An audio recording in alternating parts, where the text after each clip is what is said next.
Hello বন্ধুরা, তোমরা সবাই কেমন আছো? তো দেখো, আমরা চলে গিয়েছিলাম পুজো দিতে। এটা হলো আমাদের গ্রামের মন্দির। প্রত্যেক বছর একটা পূর্ণিমাতে আমাদেরকে এখানে পুজো দিতে হয়, তাই আমি আর মা করে চলে গিয়েছিলাম পুজো দিতে। আর এখানে দেখো, বামুন ঠাকুরও চলে এসেছিলো, আর মা আগে থেকেই সব কিছু জোগাড় যন্ত্র করে রেখেছিলো। আর বামুন ঠাকুর আসা মাত্র পুজো শুরু হয়ে গিয়েছিলো।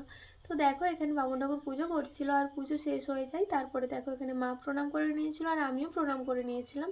আমাদের প্রণাম করা হয়ে যায়। তারপরে দেখো, বামুন ঠাকুরও চলে গিয়েছিল, আর মা এই দাদুটাকে বলেছিল সবাইকে যেন প্রসাদটা ভাগ করে দেয়। তাই দেখো, এই দাদুরা ফল প্রসাদ সব ভালোভাবে মিশিয়ে নিয়েছিল, আর এখানে সবাইকে এক এক করে প্রসাদ দিয়ে দিচ্ছিল, যারা যারা এসেছিলো প্রসাদ নিতে।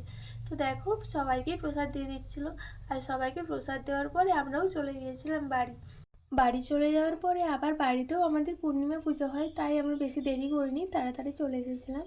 তো আজকের ভিডিওটা তোমাদের কেমন লাগলো অবশ্যই জানাবে, আর আমার ভিডিও কার কার দেখতে ভালো লাগে সেটাও জানাবে। তো আজকের মতো টাটা, সবাই ভালো থাকবে, সুস্থ থাকবে।